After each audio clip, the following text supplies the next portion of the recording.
야 계집년아 해사 몇 기냐 이년아. 해사 최초의 여성 삼성 장군에게 감히 기술을 따지며 쌍욕을 박은 후배 대령. 그가 내뱉은 말이 자신의 목을 자르는 칼이 되어 돌아오는 처절한 응징 이야기입니다. 영상 시청 이전에 구독과 좋아요 부탁드리겠습니다. 저희에게 큰 도움이 됩니다. 대한민국 남쪽 끝, 거대한 항구 도시 부산. 이곳은 대한민국 해군의 심장이 뛰는 곳이자 태평양으로 향하는 첫 번째 관문이었다. 해군작전사령부 거대한 이지스함과 잠수함이 정박한 이 군항의 가장 높은 곳에 역사가 만들어낸 한 인물이 있었다. 그녀의 이름은 백윤슬. 계급은 중장, 어깨에 빛나는 세 개의 별은 그녀가 짊어진 무게이자 그녀 자신이 이겨낸 파도의 흔적이었다. 그녀는 해군작전사령관, 대한민국 해군의 모든 해상작전을 총지휘하는 실질적인 바다의 최고 지휘관이었다. 더욱 중요한 사실은 그녀가 해군사관학교 역사상 최초의 여성 생도였으며 또한 최초의 여성 삼성 장군이라는 점이었다. 그녀의 존재는 그 자체로 해군에 살아있는 전설이었다. 남성들만의 견고한 성체였던 해사에서 그녀는 최초라는 수식어를 달고 수십 년을 버텼다.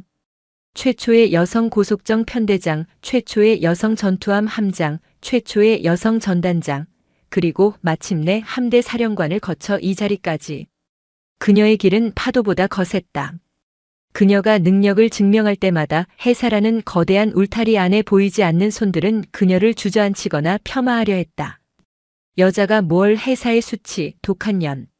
그녀가 들었던 모욕은 훈장처럼 그녀의 정신에 새겨졌다. 하지만 백윤슬은 강했다. 그녀는 그 모든 모욕을 실력으로 잠재웠고 자신을 따르는 부하들에게는 누구보다 따뜻한 어머니이자 누이 같은 지휘관이었다. 그녀는 군복의 명예가 계급이나 기수에서 나오는 것이 아니라 그 군복을 입고 지켜야 할 부하들의 눈빛에서 나온다는 것을 알았다. 그런 그녀의 책상 위에 최근 들어 불길한 보고서가 쌓이고 있었다. 부산 항만 방어전대. 부산 해군기지의 정문을 지키는 가장 중요한 관문 부대였다. 그런데 그곳에서 불미스러운 투서가 빗발치고 있었다. 모든 투서는 한 사람을 가리켰다. 전대장 천용필 대령. 천용필 대령. 그 역시 해군사관학교 출신이었다. 백윤슬 중장보다 한참 아래 기수였지만 그는 해사의 순혈과 기수 문화를 맹신하는 전형적인 인물이었다. 그는 자신의 부임을 좌천이라 여기며 그 분풀이를 부하들에게 쏟아내고 있었다. 투서의 내용은 참담했다. 전대장님은 우리를 인간으로 보지 않습니다. 매일 아침 쌍욕과 인격 모독 없이는 지휘가 시작되지 않습니다. 여자 간부들에게는 입에 담을 수 없는 성희롱 발언을 일삼습니다. 그는 스스로를 이 부대의 왕이라고 부릅니다. 백윤슬 중장의 미간이 깊어졌다.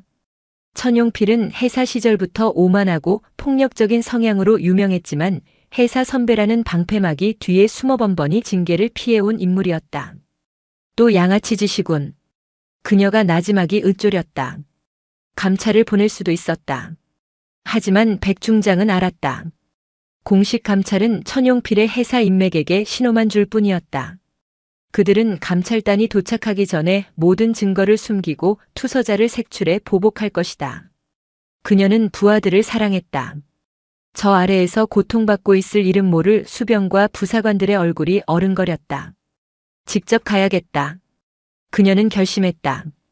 작전사령관의 화려한 정복과 빛나는 별이 아니라 가장 낮은 곳의 목소리를 듣기 위해 그녀는 다시 한번 최초의 걸음을 내딛기로 했다. 그녀는 비서실장에게 딱 한마디만 남겼다. 내일 오전 나는 이 부산기지 안에 없다. 아니, 있더라도 백윤슬 중장은 없는 것이다. 모든 공식 일정을 취소하고 내가 돌아올 때까지 누구의 연락도 받지 않겠다. 그날 저녁 그녀는 자신의 관사에서 수십 년 만에 가장 평범한 옷을 꺼내 입었다. 색이 바랜 등산용 점퍼, 편안한 면바지, 그리고 챙이 깊은 모자. 부산항의 거친 바닷바람을 맞는 평범한 중년 여성의 모습이었다. 다음 날 아침 부산 해군기지의 정문은 이른 아침부터 분주했다. 출근하는 장병들과 군무원, 물품을 실어 나르는 차량들이 뒤엉켜 있었다. 바다에서 불어오는 아침 공기는 상쾌했지만 정문 초소를 지키는 병사들의 얼굴은 잿빛으로 굳어 있었다. 바로 그때 정문 지휘소에서 귀를 찢는 고성이 터져 나왔다. 이 새끼들아. 여기가 민간인 유원지야?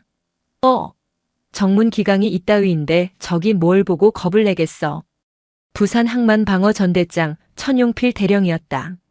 그는 갓 다림질한 듯 주름 하나 없는 전투복을 입고 있었지만 그의 입에서 나오는 말은 시정잡배의 그것과 다를 바 없었다. 그의 앞에는 정문 위병소 근무를 막 교대한 병사 5명이 고개를 숙인 채 서 있었다. 특히 너 이병 박철민. 내놈 군화는 이게 군화야 아니면 논두렁에서 굴러먹던 고무신이야. 광이 나야 할 군화에 내놈 썩어빠진 정신 상태가 그대로 비치잖아. 천 대령은 자신이 신고 있던 거울처럼 반짝이는 군화로 박이병의 정강이를 툭 찼다. 명백한 폭행이었다. 박이병은 입술을 깨물며 비틀거렸지만 신음조차 내지 못했다. 그리고 너희들. 어제 내가 분명히 지시했지. 방문객 차량, 특히 여자들이 운전하는 차는 더 꼼꼼히 검문하라고. 인연들은 꼭 규정 위반을 밥 먹듯이 해. 쓸데없이 시간 끌게 만든다고. 그의 입에서 인연들이라는 단어가 아무렇지 않게 튀어나왔다.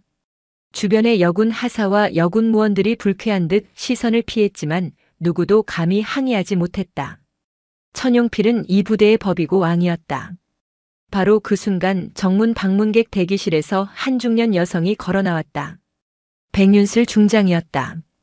그녀는 어젯밤 준비한 등산 점퍼 차림에 작은 배낭을 메고 있었다. 그녀의 위장 신부는 갓 임관한 조카해군 소위에게 반찬을 전해주러 온 이모였다. 그녀는 정식으로 면회 절차를 밟기 위해 방문객 대기실에 앉아 이 모든 광경을 처음부터 지켜보고 있었다. 그녀의 심장이 차갑게 식어내렸다. 투서의 내용은 과장이 아니었다. 오히려 축소된 것이었다. 이것은 지휘가 아니었다. 공포를 조장한 인격 말살이었고 군의 사기를 좀먹는 암적인 행위였다.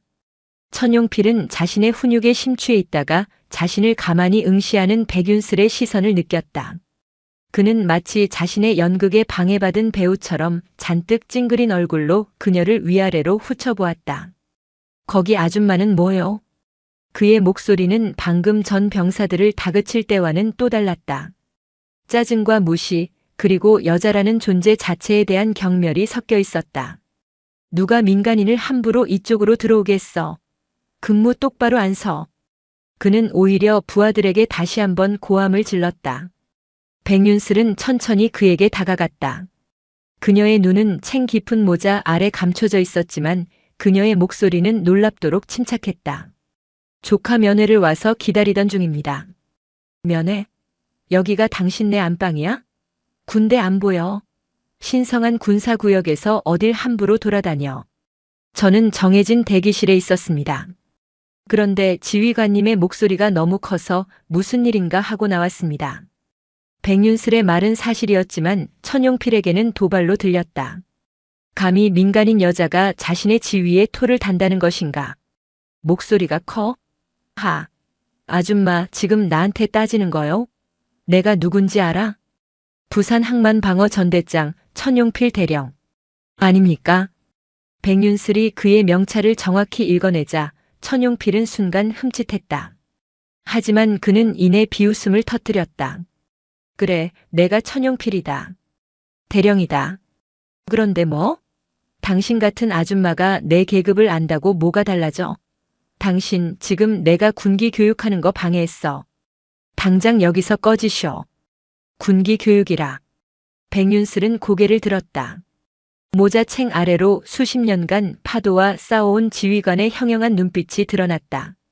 제가 보기엔 교육이 아니라 폭력으로 보입니다만. 그리고 방금 하신 말씀. 인연들이라니. 이 부대에는 여군들도 근무하고 있습니다. 지휘관으로서 입에 담을 수 없는 말입니다. 정적이 흘렀다. 천용필을 막아섰던 박이병도 욕을 먹던 다른 병사들도 심지어 천용필 자신도 그 자리에 모든 사람이 숨을 죽였다. 감히 저 평범한 아줌마가 천용필 대령에게 정면으로 폭력과 성희롱을 지적했다. 천용필 대령의 얼굴 근육이 경련을 일으켰다.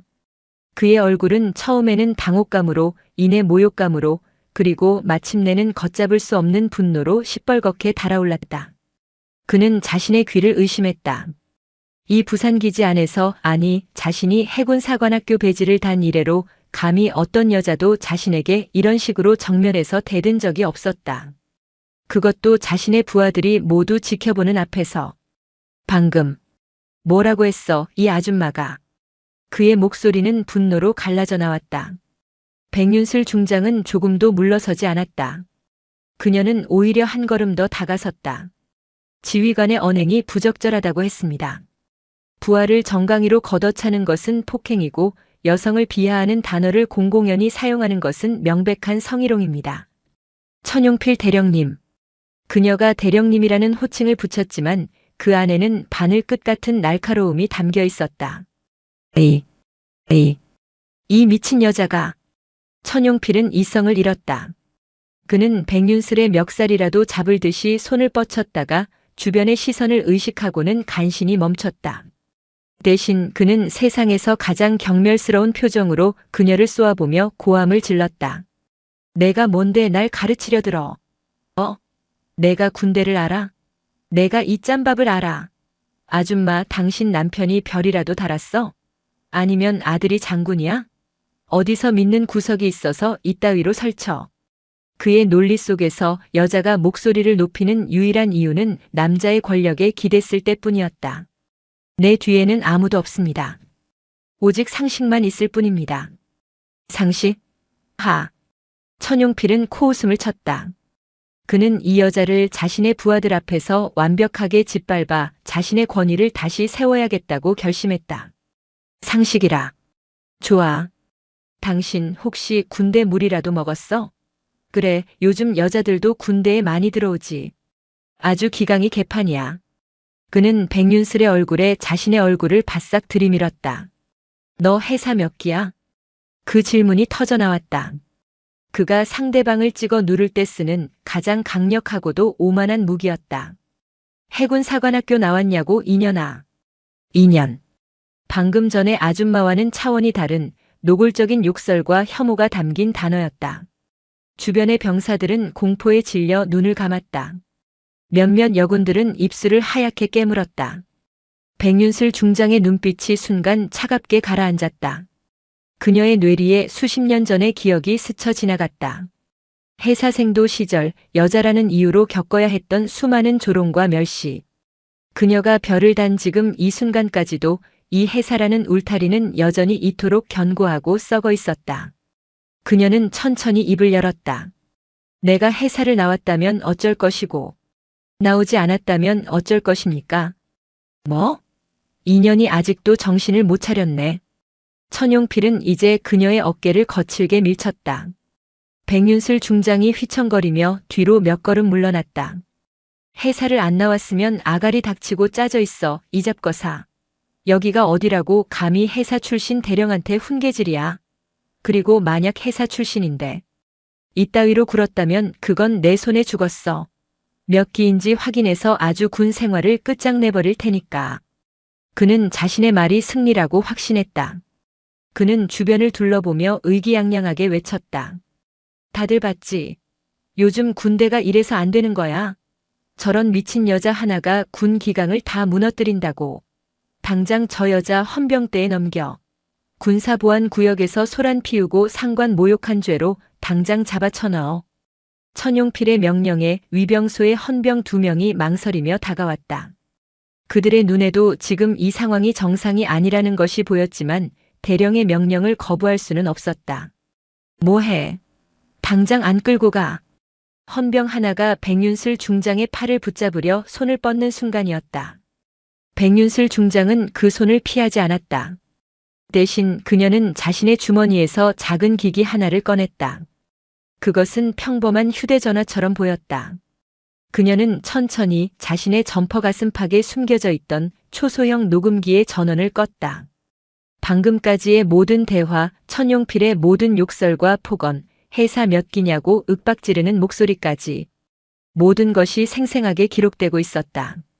그리고 그녀는 자신을 잡으려는 헌병의 손을 뿌리치지도 않은 채 천용필을 바라보며 말했다. 그녀의 목소리는 더 이상 평범한 이모의 목소리가 아니었다. 수천의 함대를 지휘하는 바다의 사령관의 목소리였다. 천용필 대령. 뭐, 이년아. 아직도 내 이름을 불러? 자네가 방금 해군 사관학교 출신 그리고 대한민국 해군 삼성 장군에게 2년 잡것이라 말하며 폭행을 가하고 불법 체포를 지시했다. 뭐? 천용필의 얼굴에서 웃음기가 사라졌다. 자네가 그렇게 궁금해하던 내 기수. 똑똑히 알려주지. 백윤슬 중장은 챙이 깊은 모자를 벗어 던졌다. 짧게 자른 머리, 화장기 없는 얼굴. 그러나 그 눈빛은 부산 앞바다의 모든 파도를 합친 것보다 더 깊고 무서웠다. 나 해군 사관학교 40기. 그녀의 입에서 기수가 터져 나오는 순간 천용필의 눈이 부릅떠졌다. 해사 40기. 그렇다면 자신의 까마득한 백윤슬이다. 그 이름이 울려 퍼지는 순간 부산 해군기지 정문의 시간은 멈췄다. 현 해군작전 사령관 중장 백윤슬. 부산 해군기지 정문. 백윤슬 중장의 마지막 말. 현 해군작전 사령관 중장 백윤슬. 그 단어들이 공기 중에 채 다 흩어지기도 전에 정문 앞의 모든 소리가 일순간 멈췄다. 바닷바람 소리도 차량 엔진 소리도 심지어 천용필 대령의 거칠던 숨소리마저 멎은 듯 했다. 천용필은 자신의 눈앞에 서 있는 아줌마의 얼굴과 그녀의 입에서 나온 백윤슬이라는 이름을 연결시키지 못했다. 그의 뇌가 현실을 받아들이기를 거부했다. 백윤슬. 해사 40기. 최초의 여생도, 최초의 여성 장군, 최초의 함대 사령관. 그리고 지금 이 부산 작전기지의 모든 함정과 부대를 지휘하는 자신의 직속 상관 중에서도 가장 높은 해군작전 사령관. 거짓말. 너 인연이 지금 어디다 대고.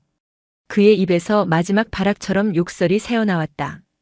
하지만 그 목소리는 방금 전에 우레와 같던 기세는 온데간데 없이 염소 울음처럼 처참하게 떨리고 있었다. 백윤슬 중장은 대답 대신 자신의 등산 점퍼 안주머니에 손을 넣었다. 천용필은 그녀가 또 다른 녹음기라도 꺼내는 줄 알았다. 하지만 그녀의 손에 들려나온 것은 낡고 빛바랜 지갑이었다. 그녀는 지갑을 열어 그 안에서 신분증 한 장을 꺼냈다. 푸른색 바탕에 대한민국 장교 신분증. 그 위에는 중장 백윤슬이라는 이름과 함께 별 3개가 선명하게 박혀 있었다. 그녀는 그것을 천용필의 눈앞에 마치 부적을 붙이듯 천천히 내밀었다. 자네가 그렇게 좋아하는 해군 사관학교 배지다. 내 졸업 반지지. 내 손가락을 보지 말고 이것을 똑똑히 보아라. 천용필의 동공이 지진이라도 난 듯 격렬하게 흔들렸다. 그는 신분증의 사진과 모자를 벗어 던진 백윤슬의 얼굴을 미친 듯이 번갈아 보았다. 동일 인물이었다. 화장기 하나 없는 민간인의 얼굴과 정복을 입고 근엄하게 찍은 삼성 장군의 사진은 달랐지만 그 눈빛, 수말리 바다를 꿰뚫어 보는 듯한 그 서늘하고도 깊은 눈빛은 틀림없는 백윤슬 중장 본인이었다. 천용필 대령의 입에서 의미 없는 소리가 새어나왔다. 그의 다리가 후들거리기 시작했다. 방금 전 그가 그토에러건트하게 찾던 박이병의 정강이보다 더 비참하게 떨렸다. 그는 깨달았다. 자신이 무슨 짓을 했는지. 해사 40기. 자신의 까마득한 15년 선배. 해군작전 사령관. 자신의 군 생활을 손가락 하나로 끝낼 수 있는 바다의 지배자. 그녀에게. 이년아. 잡거사. 아가리 닥쳐. 군 생활 끝장내버린다. 스스로 내뱉은 말들이 이제는 날카로운 칼이 되어 자신의 목을 겨누고 있었다. 사령관님. 그 단어가 그의 입에서 나오는 순간 그의 무릎이 먼저 반응했다. 쿵. 오만함으로 가득 찼던 거구의 대령이 아스팔트 바닥에 그대로 무릎을 꿇었다. 아니, 무너져 내렸다는 표현이 맞았다. 사령관님, 제가 눈이 멀었습니다. 감히 사령관님을 뵙고도 알아보지 못하고 제가 죽을 죄를 그의 목소리는 이제 울음에 가까웠다. 그는 바닥에 이마를 찍기 시작했다. 죽을 죄. 그래, 죽을 죄지. 백윤슬 중장은 그를 내려다보며 차갑게 말했다. 그녀는 더 이상 그를 상대하지 않았다. 그녀는 자신을 체포하려다 손을 뻗친 채 얼어붙은 헌병을 돌아보았다. 헌병은 이미 사색이 되어 뻗었던 그 손으로 자신의 뺨이라도 내려칠 기세였다. 헌병. 지금 즉시 해군작전 사령부 지휘통제실로 연락한다. 예. 사령관님. 내 코드를 불러라. 남해의 별. 남해의 별. 현 시간부로 부산 항만 방어 전대장 천용필 대령을 보직 해임한다. 그리고 이자를 상관 모욕, 부하 폭행, 직권 남용, 성희롱 혐의로 현 시간부로 긴급 체포한다. 작전사령부 헌병 특임대를 즉각 출동시키라. 예, 알겠습니다. 헌병은 무전기를 잡는 손이 떨려 몇 번이나 버튼을 잘못 눌렀다. 그제야 이 모든 광경을 숨죽여 지켜보던 주변의 병사들과 간부들 사이에서 억눌린 탄성이 터져나왔다. 백윤슬 사령관님이라고. 세상에. 저분이 그 최초의 여성제독 천용필. 끝났다. 특히 아까 천대령의 인연들이라는 말에 모욕감을 느꼈던 여군 하사의 눈에는 굵은 눈물이 흘러내렸다. 그것은 분노가 아닌 카타르시스였다.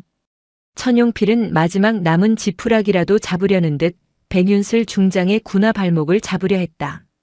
사령관님, 해사 40기 대선배님, 제발. 제가 해사 55기입니다.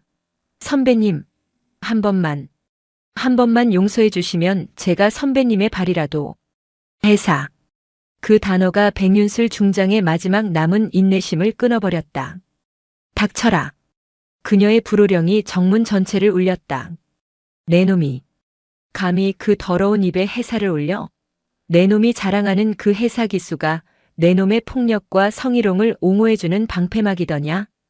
그녀는 자신을 잡으려던 천용필의 손을 군홧발로 쳐냈다. 내 놈 같은 놈들 때문에 묵묵히 이 바다를 지키는 수만 명의 해사 동문들이 욕을 먹는 것이다. 너는 해사의 자부심이 아니라 해사의 암덩어리다. 백윤슬 중장은 바닥에 쓰러진 천용필을 뒤로하고 아까 그가 걷어찼던 박이병에게 다가갔다. 박이병은 이 모든 상황이 꿈만 같아 멍하니 서 있었다. 백윤슬 중장은 아무 말 없이 쭈그려 앉아 박이병의 전투복 바지를 걷어 올렸다. 천대령의 군화에 걷어차인 정강이가 시퍼렇게 멍들고 피가 배어나오고 있었다. 백 중장의 눈이 이글거렸다. 이것이 내 놈이 말하는 군기인가? 그녀는 일어나 자신을 체포하려 했던 헌병들에게 명령했다. 작전사령부 헌병대가 도착하기 전까지 이자가 도주하거나 자해하지 못하도록 당장 수갑을 채워라. 예. 헌병들은 자신들의 직속 상관인 천용필 대령에게 다가갔다. 천용필은 이건 내가 누군지 알아. 라며 마지막 발악을 했지만 방금 전 백윤슬 중장의 분노를 목격한 헌병들은 망설이지 않았다. 철컥. 부산 항만 방어 전대의 왕이었던 천용필 대령의 양손에 그의 부하들이 직접 차가운 수갑을 채웠다. 그 순간 저 멀리서 수십 대의 차량이 내는 날카로운 사이렌 소리가 부산항의 아침 공기를 찢으며 다가오고 있었다. 남해의 별 코드를 받고 출동한 해군작전 사령관 직속 헌병 특임대였다. 사이렌 소리는 순식간에 부산 항만 방어전대 정문을 뒤덮었다. 위장 무늬의 헌병 특임대 차량들이 굉음을 내며 급정거했고 검은 복장의 헌병 특임대원들이 일사불란하게 뛰어내려 순식간에 현장을 장악했다. 그들의 선두에서 작전사령부 헌병 대장대령이 백윤슬 중장에게 달려와 각 잡힌 거수경례를 붙였다. 충성. 사령관님. 부르셨습니까? 수고한다. 백윤슬 중장은 수갑을 찬 채 넋이 나간 천용필을 턱으로 가리켰다. 저자를 즉각 사령부 영창에 수감하라. 오늘부로 이 부대의 모든 지휘권은 내가 직접 행사한다. 즉시 전 부대원의 휴가, 외출, 외박을 통제하고 모든 간부를 비상 소집하라. 예, 알겠습니다. 헌병대장이 손짓하자 특임대원 2명이 다가와 천용필 대령을 짐짝처럼 일으켜 세워 차량에 쳐넣었다.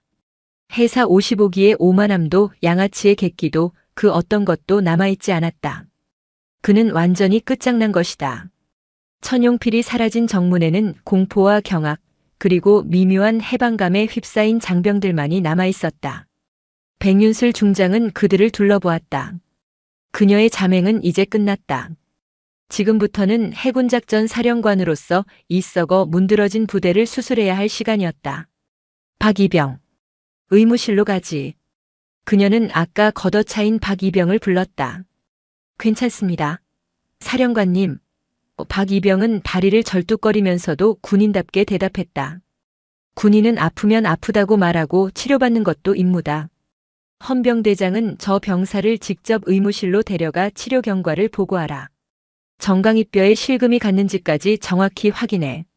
그녀의 명령은 단호했지만 그 목소리에는 천용필의 그것과는 질적으로 다른 부하에 대한 진심 어린 걱정이 담겨 있었다. 박이병은 울컥 차오르는 것을 참으며 경례를 붙였다. 백윤슬 중장은 정문에 남아있던 천용필의 폭언을 묵묵히 듣고만 있던 부사관과 장교들을 싸늘하게 바라보았다. 너희들은 저런 괴물이 날뛰는 것을 알면서도 무엇을 했는가? 아무도 대답하지 못했다. 지휘관이 괴물이면 그 밑에 간부들은 그것을 막는 방패가 되어야지 그 괴물의 발톱을 닦아주는 하수인이 되어서는 안 된다. 너희들 역시 이 사태의 방관자이자 공범이다. 전원 대기하라. 그녀는 가장 가까이 있던 지휘 차량에 올라탔다. 본관으로 간다. 이 부대의 가장 낮은 곳부터 확인하겠다. 병사식당으로. 잠시 후 백윤슬 중장은 부산 항만 방어전대의 병사식당에 들어섰다. 점심시간이 되려면 아직 멀었지만 그녀는 아침 식사가 끝난 식당의 위생 상태와 잔반을 확인하기 위해서였다.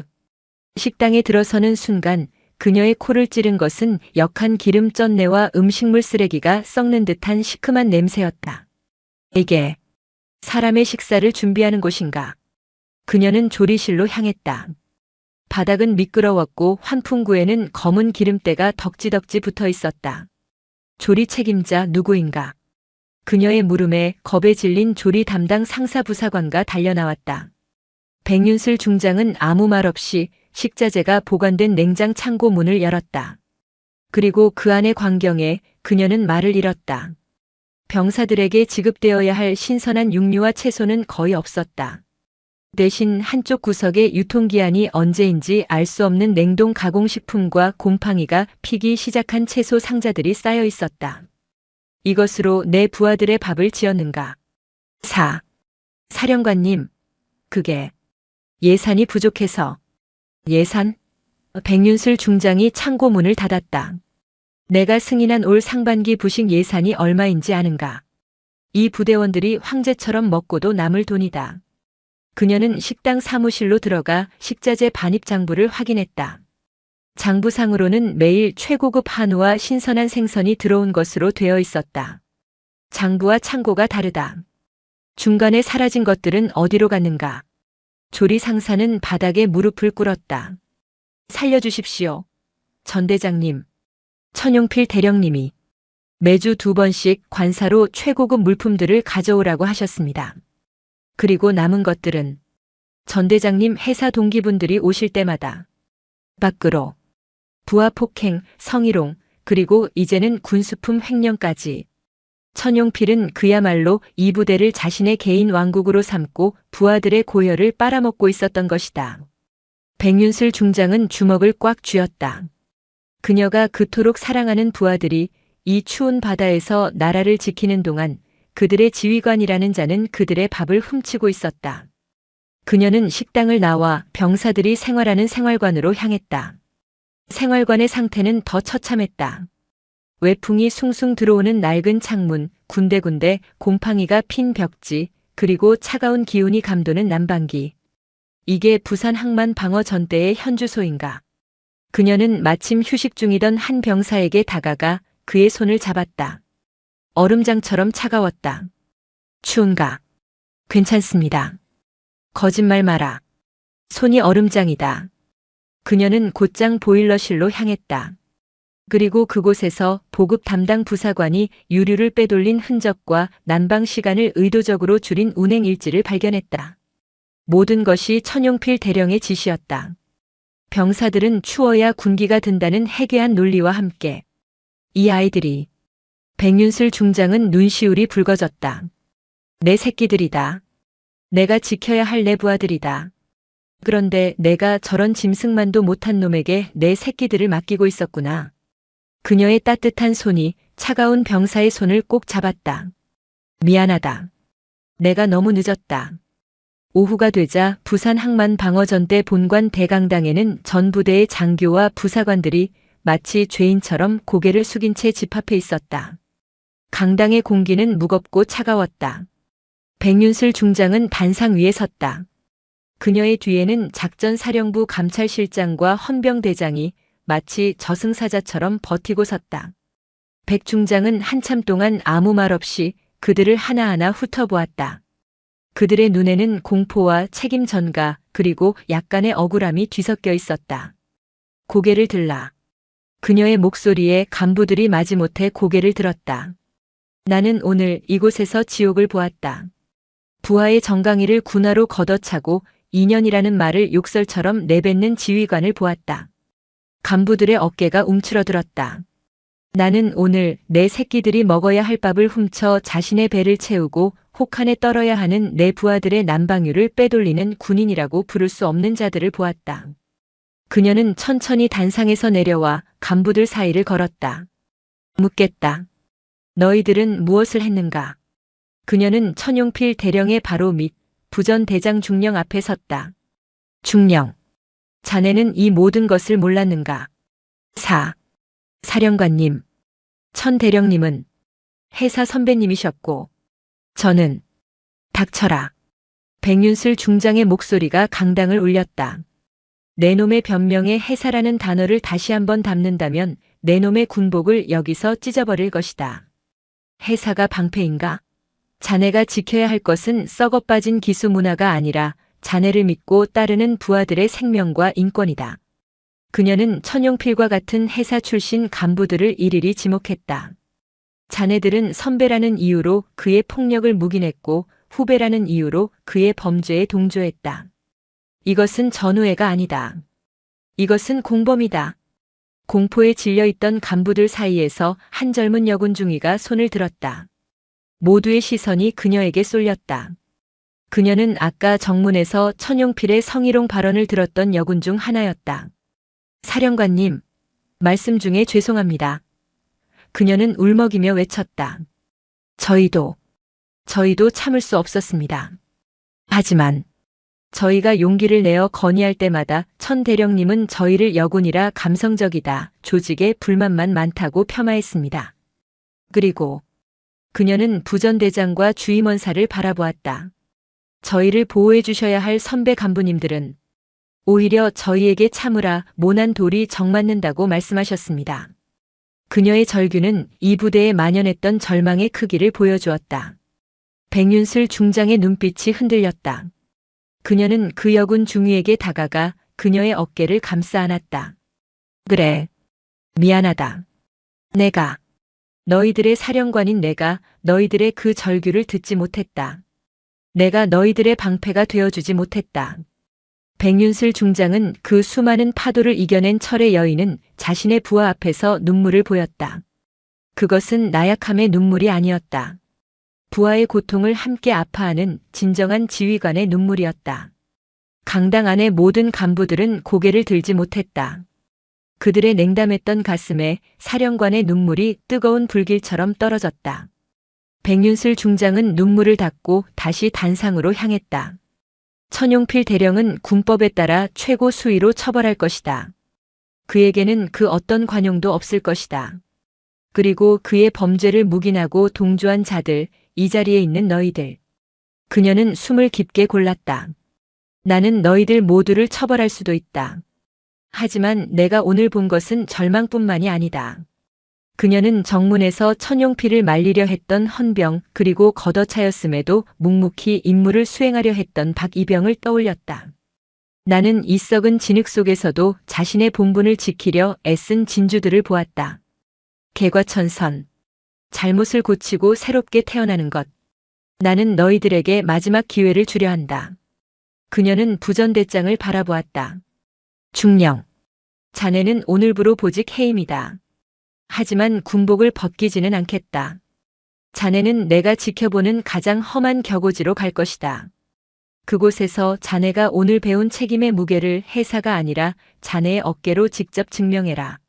사령관님. 중령은 눈물을 흘리며 경례를 붙였다. 그리고 이 부대. 내가 새로 만들 것이다. 그녀는 작전사령부 감찰실장을 돌아보았다. 오늘부로 이 부대 전 간부들에 대한 심층 면담을 실시한다. 부하들의 신뢰를 잃은 자, 부패에 동조한 자, 성인지 감수성이 없는 자는 모조리 가려내라. 단 한 명의 예외도 두지 마라.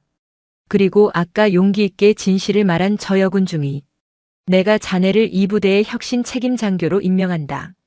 사령관 직속이다. 부대의 모든 부조리를 나에게 직접 보고하라. 내가 자네의 방패가 되어주겠다. 모두가 놀란 눈으로 여군 중위를 바라보았다. 그녀는 믿을 수 없다는 표정이었지만 이내 결의에 찬 눈빛으로 경례했다. 예, 명심하겠습니다. 백윤슬 중장은 강당을 나섰다. 그녀의 방문은 끝났지만 부산 항만 방어전대의 진짜 변화는 이제 시작이었다. 그녀는 차를 타고 기지를 떠나기 전 다시 한번 정문에 들렀다. 아까의 그 헌병들이 하지만 완전히 다른 눈빛으로 그녀의 차를 향해 꼿꼿한 경례를 붙였다. 백윤슬 중장은 차창을 내리고 그들의 경례를 받았다. 기억하라. 너희들이 입은 군복은 천용필 같은 자의 사리사욕을 채우는 옷이 아니다. 국민의 생명을 지키는 가장 명예로운 갑옷이다. 그 갑옷을 더럽히지 마라. 그녀의 차가 기지 문을 통과했다. 부산의 저녁 노을이 마치 새로 태어나는 부대를 축복하듯 그녀의 어깨에 빛나는 세 개의 별 위로 눈부시게 쏟아지고 있었다. 천용필 대령이 헌병 특임대의 차량에 실려 사라진 부산 항만 방어 전대의 정문은 역설적이게도 그 어느 때보다 평온한 아침을 맞이했다.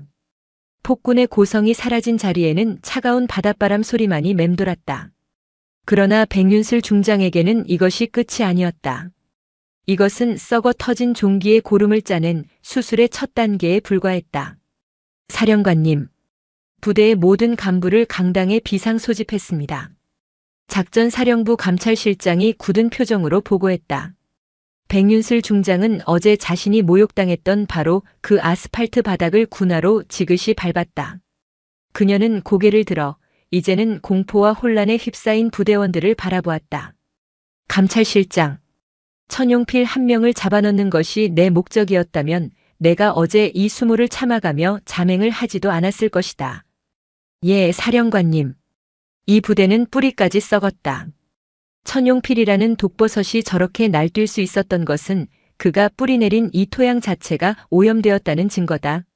나는 오늘 그 토양을 모조리 갈아엎을 것이다.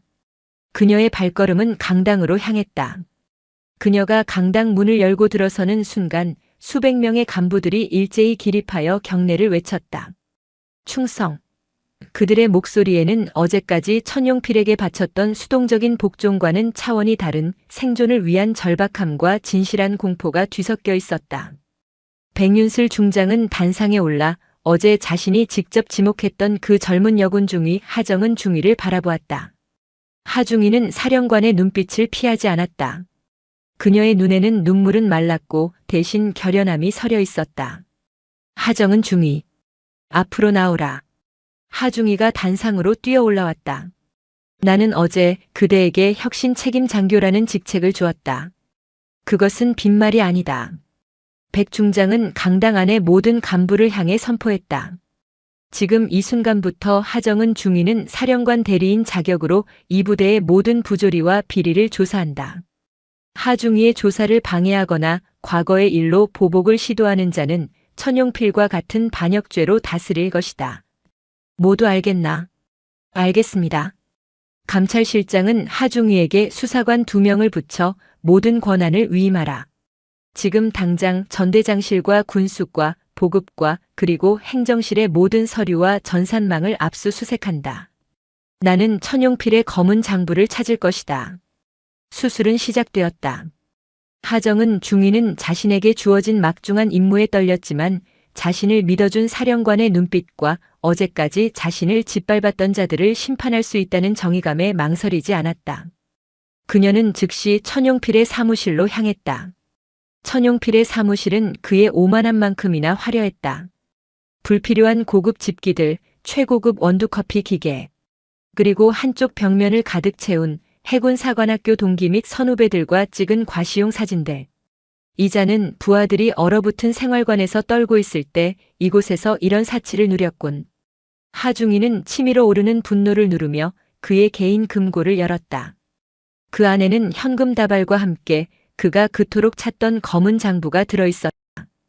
그것은 단순한 횡령 장부가 아니었다. 장부의 첫 장에는 회사 기수별로 빽빽하게 이름이 적혀 있었다. 그리고 그 이름 옆에는 날짜와 금액, 상납 품목이 기록되어 있었다. 천용필은 빼돌린 군수품의 일부를 현금화하여 자신을 비호해주는 회사 선배들에게 정기적으로 상납하고 있었던 것이다. 세상에. 장부를 넘기던 하중이의 손이 멈췄다. 그 명단의 가장 윗부분에 너무나도 익숙하고 높은 이름이 적혀 있었다. 이건 안 됩니다.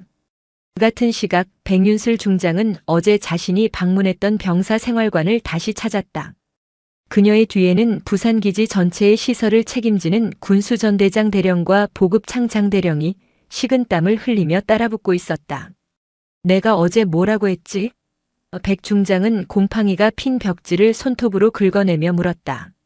내 새끼들이 이런 곳에서 잔다고 했다. 송구합니다, 사령관님. 송구하다는 말은 듣기 싫다. 지금 당장 이 건물 전체의 난방 배관을 뜯어내라. 그리고 이 썩은 벽지를 모두 뜯어내고 방풍창으로 교체하라. 내일 아침까지. 예? 사령관님, 내일 아침까지는 물리적으로 불가능한가? 백 중장의 차가운 시선이 군수전대장에게 향했다. 그럼 자네 군복 벗게. 내가 직접 하지. 나는 내 부하들을 이 돼지우리 같은 곳에서 단 하루도 더 재울 생각이 없다. 필요한 예산과 인력은 사령관 직권으로 모두 승인한다. 지금 당장 기지 전체의 공병대와 정비창 인력을 총동원하라. 동이 틀 때까지 나는 여기서 이 작업을 지휘할 것이다. 사령관의 선포에 부산기지 전체가 움직이기 시작했다. 밤이 깊었지만 항만 방어전대 생활관 건물은 수백 개의 작업등으로 대낮처럼 밝아졌다. 공병대원들이 낡은 배관을 뜯어냈고 보급창에서는 새 침구와 관물대가 쉴 새 없이 실려 들어왔다. 백윤슬 중장은 정말로 그 현장을 떠나지 않았다. 그녀는 작업복으로 갈아입고 땀 흘리는 병사들에게 직접 물을 건네며 그들을 독려했다. 조금만 더 힘내라. 너희들의 잠자리가 따뜻해야 나도 발 뻗고 잘 수 있다. 그녀의 그 진심 어린 모습에 처음에는 마지못해 작업에 임했던 병사들조차 감동했다. 삼성 장군이 작전 사령관이 자신들의 잠자리를 위해 밤을 새우고 있었다. 그들은 더 이상 불평하지 않았다. 오히려 더 힘을 내어 망치를 두드렸다. 새벽이 밝아올 무렵 생활관은 기적처럼 변해 있었다. 차가운 외풍은 사라졌고 훈훈한 온기가 방 안을 감돌았다. 곰팡내 대신 새 가구 냄새가 났다. 밤새 한숨도 자지 못한 백윤슬 중장의 얼굴은 피곤했지만 그 눈은 그 어느 때보다 빛나고 있었다. 그때 하정은 중위가 검은 장부를 들고 창백해진 얼굴로 그녀에게 달려왔다. 사령관님, 찾았습니다. 하지만 하중이는 목소리를 낮추며 장부의 한 페이지를 가리켰다. 이 이름, 오규석 제독님입니다. 백윤슬 중장의 표정이 처음으로 견고하게 굳어졌다. 오규석, 해군 군수사령관, 계급은 소장, 해사 38기. 백윤슬 중장의 두 기수 선배이자 천용필의 횡령을 가능하게 했던 부산항의 모든 군수 물자를 총괄하는 몸통이었다. 오규석. 그 이름은 백윤슬 중장에게 단순한 선배 장성의 이름이 아니었다. 해사 38기. 그녀가 40기로 입학했을 때 생도들을 공포로 몰아넣었던 3학년지도 생도 중 하나였다.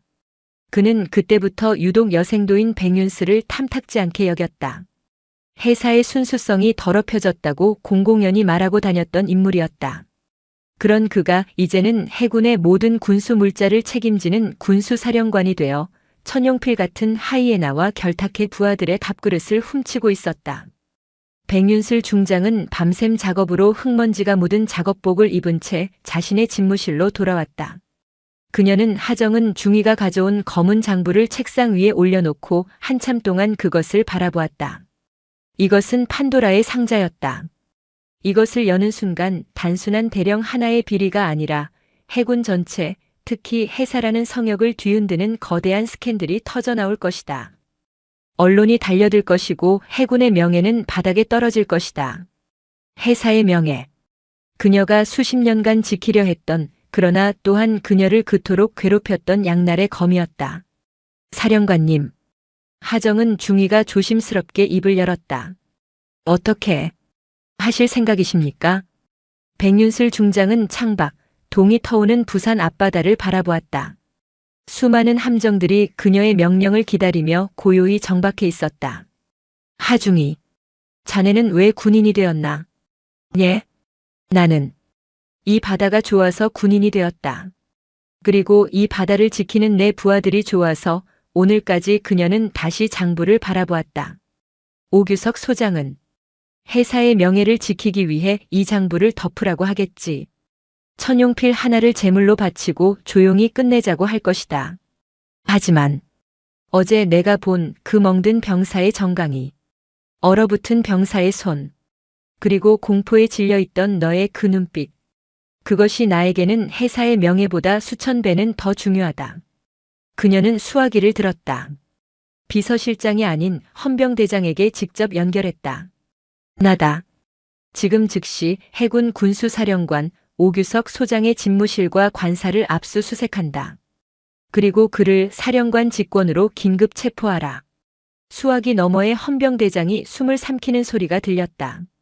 삼성 장군이 이성 장군을, 그것도 해사 까마득한 선배를 체포하라는 명령이었다. 사령관님, 오규석 제독은, 기수가, 내 명령이 들리지 않았나? 나는 해사 40기 백윤슬로서 명령하는 것이 아니다. 이 함대를 책임지는 해군작전 사령관으로서 명령하는 것이다. 군수비리는 적에게 등을 보이는 이적 행위와 같다. 당장 집행하라. 예, 알겠습니다. 오전 7시. 해군 군수사령부 건물은 발칵 뒤집혔다. 작전사령부 헌병특임대가 들이닥쳐 막 출근한 오규석 소장의 집무실 문을 열어젖혔다. 뭐 하는 짓이야? 너희들 지금 여기가 어딘 줄 알고? 오규석 소장은 자신의 눈앞에 펼쳐진 광경을 믿을 수 없다는 듯 고함을 질렀다. 백윤슬, 그 미친년이 감히 하늘 같은 선배한테. 헌병대장이 차가운 목소리로 압수수색 영장과 체포 명령서를 내밀었다. 오규석 제독, 군수품 횡령 및 직권 남용 공모 혐의로 백윤슬 사령관님의 명령에 따라 긴급 체포합니다. 오규석은 자신의 귀를 의심했다. 그는 백윤슬이 천용필을 잡아넣은 것은 알았지만 감히 자신에게까지 칼을 겨눌 줄은 몰랐다. 그는 자신의 해사 38기라는 권위가 최소한의 방패막이는 될 것이라 믿었다. 이건 나. 백윤슬이 어딨어? 당장 사령관실로 연결해. 그는 격렬하게 저항했지만 젊은 헌병 특임대원들에게는 상대가 되지 않았다. 그는 천용필보다 더 비참한 모습으로 자신의 부하들이 지켜보는 앞에서 수갑이 채워진 채 끌려나갔다. 해사의 명예를 그토록 부르짖던 자의 가장 불명예스러운 순간이었다. 소식은 순식간에 해군 전체로 퍼져나갔다. 해군작전 사령관이 군수사령관을 체포했다. 해사 40기 후배가 해사 38기 선배를 수갑 채웠다. 해군 본부와 국방부가 발칵 뒤집혔다. 백윤슬 중장의 전화기는 불이 났다. 그녀의 해사 동기들 그리고 그녀보다 윗기수의 수많은 예비역 장성들에게서 전화가 빗발쳤다. 백 장군, 지금 무슨 짓인가? 해군을 망신시킬 작정인가? 오 제독은 우리 38기의 자존심이야. 당장 풀어주지 못해. 백윤슬 중장은 그 모든 전화를 차갑게 끊어버렸다. 그리고 그녀는 다시 부산 항만 방어 전대의 강당으로 향했다. 그곳에는 어제와는 완전히 다른 따뜻한 남방 기운이 감도는 생활관에서 편히 잠을 자고 나온 맑은 눈이 병사들이 그녀를 기다리고 있었다. 그녀는 어제 체포된 천용필과 오늘 체포된 오규석의 이름을 거론하지 않았다. 대신 그녀는 단상에 서서 밤샘 작업으로 흙먼지가 묻은 자신의 작업복을 가리켰다. 나는 어제 너희들과 함께 이 건물을 고쳤다. 병사들이 조용히 그녀를 바라보았다. 어떤 이들은 나에게 말한다. 회사의 명예를 더럽히지 말라고. 조용히 덮으라고 한다. 그녀의 목소리가 낮게 울렸다. 하지만 나에게 해군의 명예는 저 높은 곳에 있는 별들의 숫자가 아니다. 바로 너희들. 내 새끼들이 먹는 따뜻한 밥, 너희들이 잠자는 이 따뜻한 잠자리. 그리고 너희들의 멍들지 않을 권리. 그것이 바로 내가 지켜야 할 해군의 명예다. 그녀는 하정은 중위를 단상으로 불렀다. 하중위. 그리고 이 자리에 있는 모든 간부들. 어제까지 너희들을 짓누르던 부조리의 뿌리는 내가 오늘 아침 내 손으로 잘라냈다. 더 이상 회사 몇 기냐고 묻는 자가 있다면 나에게 보고하라. 더 이상 여자라는 이유로 너희들을 폄하하는 자가 있다면 나에게 보고하라. 그녀는 강당을 가득 메운 병사들과 간부들을 향해 선언했다. 나는 너희들의 사령관이다. 그리고 그 이전에 나는 너희들과 같은 군복을 입은 전우다. 내가 너희들의 방패가 되어주겠다. 그 선언에 강당은 떠나갈 듯한 함성과 박수로 가득 찼다. 그것은 공포에 의한 복종이 아닌 진심에서 우러나오는 존경과 신뢰의 외침이었다.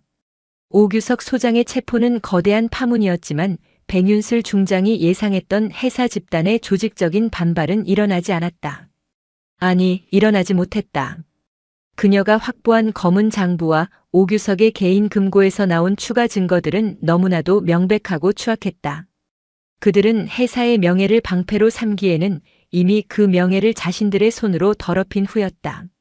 국방부와 해군본부는 백윤슬 중장의 월권을 지적하기보다 그녀의 용기 있는 결단을 지지할 수밖에 없었다. 그녀의 수사는 해군 전체를 향한 것이 아니라 오직 썩은 부위만을 정확히 도려낸 외과수술과도 같았다. 부산 항만 방어전대는 문자 그대로 상전벽해의 변화를 맞이했다. 가장 먼저 바뀐 것은 밥이었다. 백윤슬 중장의 지시로 작전사령부 최고의 조리 담당관이 전대에 파견되었다. 천용필의 검은 장부에 오염되지 않았던 정직한 군수과장 대리여제 하중이와 함께 임명된 애 지휘 아래 식자재 창고는 신선한 채소와 육류로 가득 찼다. 백윤슬 중장은 그날 점심 자신이 약속했던 대로 병사들과 똑같은 식판을 들고 줄을 섰다.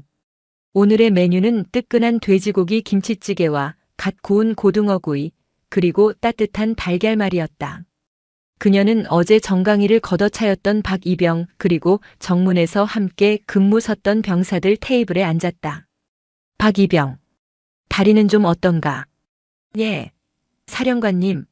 어제 의무실에서 치료받고 오늘 아침 따뜻한 물로 씻으니 다 나았습니다. 박이병의 얼굴은 어제 천용필 앞에서 보았던 공포가 아닌 건강한 20살 청년의 붉은 빛이 돌았다. 그래. 많이 먹어라. 너희들이 잘 먹어야 이 바다를 지킬 힘이 난다. 백 중장은 자신의 식판에 있던 달걀말이 하나를 박이병의 식판 위에 올려주었다. 그 순간 식당 안의 모든 병사들이 그 광경을 지켜보았다. 왕으로 군림하며 부하들의 것을 빼앗던 지휘관은 사라졌다. 어머니처럼 부하의 밥그릇을 챙기고 자신의 것을 나누어주는 지휘관이 그 자리에 앉아 있었다. 식사를 마친 백윤슬 중장은 정문 초소로 향했다. 그녀는 초소 근무를 서고 있던 병사에게 다가가 따뜻한 캔커피 하나를 건넸다. 고생 많다. 부산의 첫 관문을 지키는 너희들이야말로 이 부대의 얼굴이다. 충성. 감사합니다. 병사의 경례 소리는 그 어느 때보다 우렁찼다. 그녀는 부대를 떠나기 전 마지막으로 간부들을 다시 집합시켰다. 하지만 이번에는 강당이 아닌 따뜻한 햇볕이 내리쬐는 부대 앞 부두였다. 그녀는 천용필과 오규석의 빈자리에 새로운 지휘관과 참모들을 임명했다.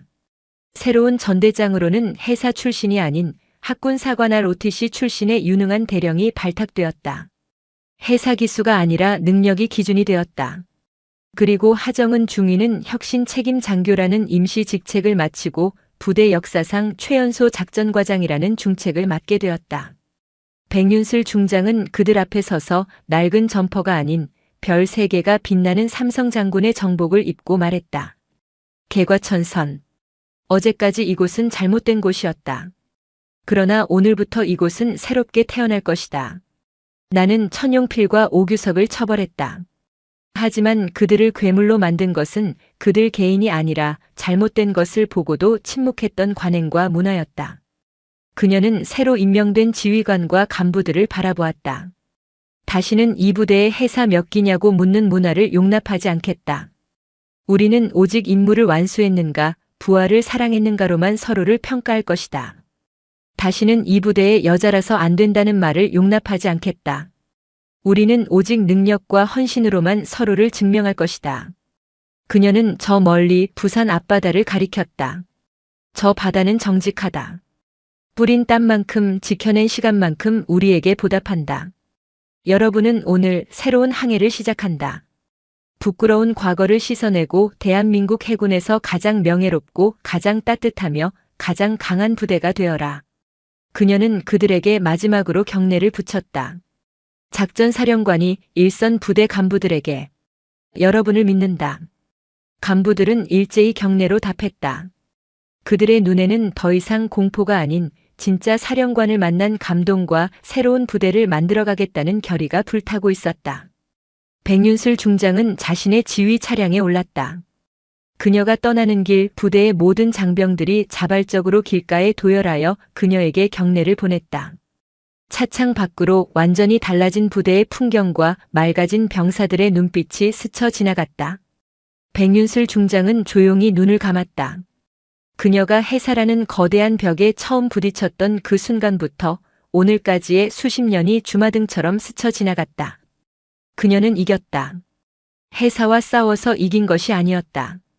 그녀는 부조리와 싸워 이겼고 부하들의 마음을 얻었으며 스스로가 그토록 지키고자 했던 해군의 명예를 바로 자신의 손으로 다시 세웠다. 부산의 태양은 남쪽 바다의 진정한 별 백윤슬 중장의 어깨 위에서 그날따라 유난히 눈부시게 빛나고 있었다. 석 달의 시간이 흘렀다. 부산항을 얼릴듯 몰아치던 겨울의 차가운 바람이 멎고 부두의 쇠붙이마저 따뜻하게 달구는 남쪽의 봄볕이 완연했다. 시간은 계절만 바꾼 것이 아니었다.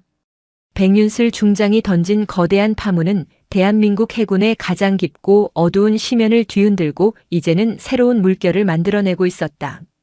그 석 달은 해군 역사상 가장 혹독한 자기반성의 시간이었다. 백윤슬 중장이 작전사령관 직권으로 체포했던 군수사령관 오규석 소장, 그리고 항만방어전대장 천용필 대령. 그들의 군사재판은 일사천리로 진행되었다. 백 중장이 확보한 검은 장부와 하정은 중위가 찾아낸 비리 증거들은 너무나도 명백했다. 그들의 재판은 해사라는 이름의 성역에 숨어있던 모든 이들에게 보내는 경고였다. 해사 선배라는 이유로 혹은 후배라는 이유로 관행처럼 이어졌던 청탁과 비호의 고리는 백윤슬이라는 최초의 여성 제독의 칼날 앞에서 맥없이 끊어졌다. 재판 결과는 단호했다. 오규석 소장과 천용필 대령은 군인으로서 받을 수 있는 가장 치욕적인 판결을 받았다. 이등병 강등, 불명예 전역, 그리고 그들이 횡령한 군수품 액수를 모두 배상하라는 명령과 함께 긴 징역형이 선고되었다. 그들이 그토록 자랑스러워했던 해사기수와 군복은 그들의 죄수복 위에는 그 어떤 흔적도 남기지 못했다. 검은 장부에 이름이 올랐던 다른 수십 명의 간부들 역시 조용히 군복을 벗거나 가장 한직으로 밀려나는 사실상의 숙청을 당했다. 해군의 물은 가장 아픈 방식으로 그러나 가장 완벽하게 정화되고 있었다. 그리고 오늘 백윤슬 중장은 다시 부산 항만방어전대 정문 앞에 섰다. 석 달 전 이모로 위장했던 그날의 초라한 등산 점퍼 차림이 아니었다. 그녀는 하얀색 삼성 장군 정복을 흠잡을 데 없이 차려입고 작전사령관의 공식 지휘 차량에서 내렸다. 그녀의 방문은 감찰이 아닌 확인이었다. 충성. 정문 위병소의 근무자들은 석 달 전에 그늘진 얼굴이 아니었다. 절도 있지만 공포에 질리지 않은 건강한 긴장감이 감도는 경례였다. 위병소장의 군화는 천용필이 윽박지르던 광이 아니라 임무 수행에 최적화된 깨끗한 광이 나 있었다. 수고한다. 백 중장이 위병소 안을 둘러보았다. 모든 것이 바뀌어 있었다. 낡고 곰팡내가 나던 대기실은 밝은 색으로 새로 칠해졌고 방문객을 위한 따뜻한 차가 준비된 작은 탁자까지 마련되어 있었다. 양아치가 지배하던 공간이 군인이 지키는 공간으로 변해 있었다. 부대 안으로 들어서자 그녀가 임명했던 신임 전대장 김민석 대령이 그녀를 맞았다. 해사 출신이 아닌 학군사관 출신의 실력파 지휘관이었다. 충성. 사령관님. 김대령. 보고는 서류로 받겠다. 나는 내 눈으로 직접 보겠다. 예. 알겠습니다. 어느 곳이든 지금 당장 보실 수 있습니다. 김대령의 목소리에는 숨기거나 두려워하는 기색이 없었다. 오직 자신감과 부대를 변화시킨 자부심만이 묻어났다. 백 중장의 첫 번째 발걸음은 망설임 없이 병사식당으로 향했다. 점심시간이 막 시작된 식당. 석 달 전 역한 기름 쩐내와 침묵만이 감돌던 그곳은 사라졌다. 우와, 오늘 닭튀김 정말 맛있습니다. 하정은 과장님, 내일 축구 시합 때 저희 생활관 응원 오십니까? 왁자지껄한 소리. 건강한 식욕과 격식 없는 대화 소리가 식당을 가득 채우고 있었다. 병사들은 더 이상 지휘관의 눈치를 보며 밥을 처리하지 않았다. 그들은 식사를 즐기고 있었다. 그 대화 속에서 백윤슬 중장은 익숙한 이름을 발견했다. 하정은 과장. 식당 한가운데 전투복 차림의 하정은 대위가 병사들과 스스럼 없이 식판을 맞대고 앉아 있었다. 그녀는 석 달 전에 겁먹은 중위가 아니었다. 혁신 책임 장교의 임무를 완벽하게 수행해낸 그녀는 백 중장의 파격적인 인사로 부대 역사상 최초의 여성 작전과장이 되어 있었다. 남성 장교들 사이에서도 그녀의 명확한 판단력과 부하를 아끼는 리더십은 모두의 인정을 받고 있었다. 백 중장이 식당에 들어선 것을 발견한 하 대위가 벌떡 일어나 경례를 붙이려 할 때였다. 백 중장은 손을 들어 그녀를 제지했다. 계속 식사해. 하 과장. 나도 밥 좀 먹지. 그녀는 똑같이 배식줄에 서서 오늘의 메뉴인 닭튀김과 미역국을 식판에 받았다. 그리고는 박 이병이 앉아있던 테이블로 다가갔다. 석 달 전 천용필에게 정강이를 걷어차였던 이제는 늠름한 일병이 된 박철민이었다. 박일병. 옆자리에 앉아도 되겠나? 충성. 사령관님. 물론입니다. 박일병과 그 테이블의 병사들이 엉덩이를 들썩이며 경직되자 백 중장이 부드럽게 웃었다. 긴장 풀고. 밥 먹자. 박일병 다리는. 이제 괜찮은가? 예. 사령관님. 박일병은 환하게 웃으며 자신의 정강이를 툭툭 쳤다. 그때 사령관님께서 치료해 주신 덕분에 흉터 하나 없습니다. 지금은 저 부대에서 축구 제일 잘합니다. 그래. 다행이구나. 백 중장은 닭튀김을 한 입 베어 물었다. 따뜻하고 바삭하고 정직한 맛이었다. 맛있다. 그녀의 그 한마디에 식당에서 밥을 먹던 모든 장병들이 마치 약속이라도 한 듯 환한 웃음과 함께 박수를 쳤다.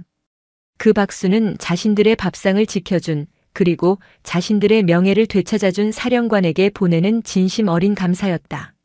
식사를 마친 백윤슬 중장은 김민석 대령과 하정은 대위와 함께 부두를 걸었다. 따뜻한 봄바람이 세 사람의 전투복을 스쳤다. 김대령. 부대가 정말 바뀌었군. 사령관님께서 뿌리신 씨앗이 싹을 틔운 것뿐입니다. 저는 그저 물을 주었을 뿐입니다. 아니, 자네가 훌륭한 정원사다.